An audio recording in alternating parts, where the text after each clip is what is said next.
This is my first public post to YouTube. I am not a social media person, nor am I a video or audio editor, and this is how I felt when I decided to undertake this effort.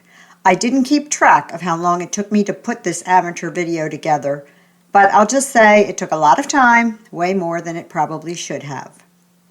I started this effort because I felt the need to share information that I was learning, specifically information to help educate people on facts that should be considered when making decisions that affect all of us. There is so much disinformation and misinformation floating around that it is hard to know what to believe. My goal is to seek out and communicate facts. I have no personal agenda here. I am certainly not a politician. I am not trying to sell anything or get sponsors to support me. I am just concerned enough about what is happening to step into the social media world to try to do my part. My first posts, a series, is on Project 2025. Why am I starting with Project 2025, you might ask? Well, the current federal government's actions, to a significant extent, are following the proposals promoted in Project 2025, a document that was put together by the Heritage Foundation, which is known as a conservative think tank. According to its website, the Heritage Foundation has been around since 1973 and has over 100 policy experts. This organization published its first mandate for leadership during the Reagan years. I mention this to point out that this organization has been around a long time and it would probably be a good idea to monitor its proposals. You have likely heard about and read headlines that mention Project 2025. As of December 2025, I had seen estimates that 40% to 50% of the actions called for in that mandate had already been implemented. Project 2025's proposals have significant long-term consequences for our country and for us individually. It is important that we understand what has been done, what is proposed that will affect us in the future, and the implications so that we can respond as needed. To develop this presentation, I read through the 920-page Project 2025 publication with a little help from one other volunteer and tried to summarize what I felt most Americans would care about. In other words, things that are most likely to directly affect the average American citizen.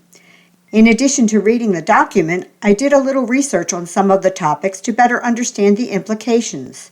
I will be presenting information with references to pages within the Project 2025 mandate so that you can easily go back directly to the source. All of my life, I have had the privilege of living in the United States, a free country, something maybe too many of us take for granted. The United States Constitution is based on the principle that the government is one of the people, by the people, and for the people.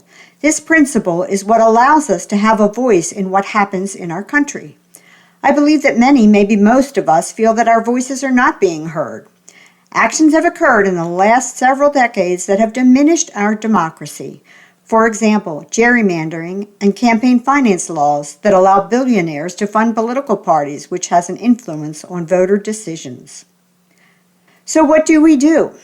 We could just throw our hands up in the air and say, oh well, but I think we should recognize that democracy is not static and requires all of us to do our part to protect it.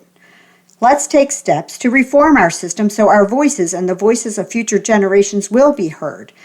I know this is not an easy task, but I think it will be worth it.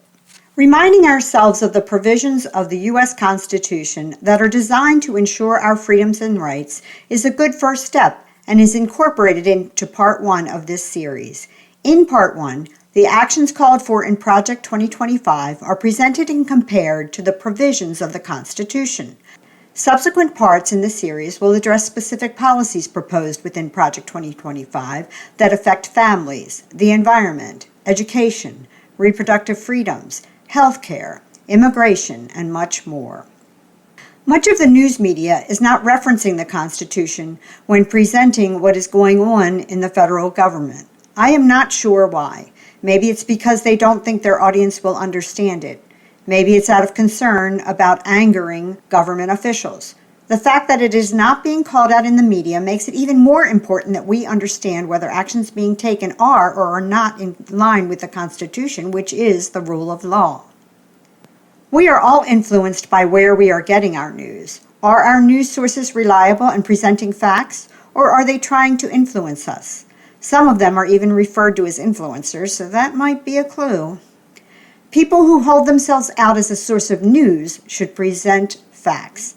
That is not necessarily what happens, though, particularly when you consider how many different sources people are relying on now to get information. Social media, podcasts, mainstream news, etc. It is more important than ever that we evaluate whether our news sources are reliable and actually reporting facts. Consider, is your news source just trying to get followers or an audience so they can make a profit? Are they trying to influence you? Is what they are presenting actually just an opinion based on what they think are facts? Words matter. Reliance on excessive adjectives, such as awful, magnificent, best, worst, etc., and disparaging language, such as name-calling, are just two of the clues that a news source is trying to influence you, rather than just presenting facts. Even the verbs that are used can influence a person.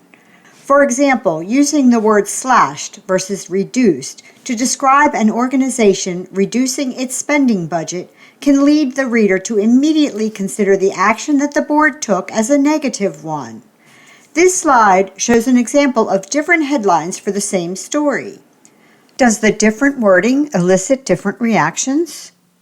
Omitting coverage of important information is another clue that your news source is trying to influence, not just inform.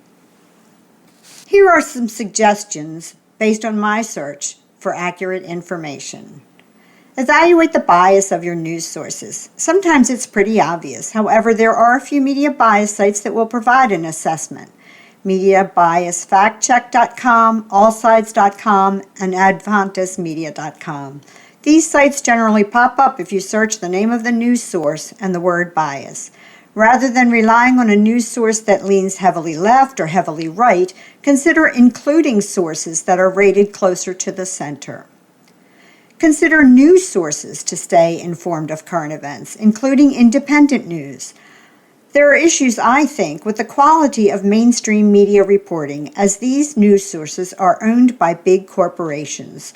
Those corporations have profit motives for their bigger businesses, which can affect how they decide to present news and the amount of news they are presenting.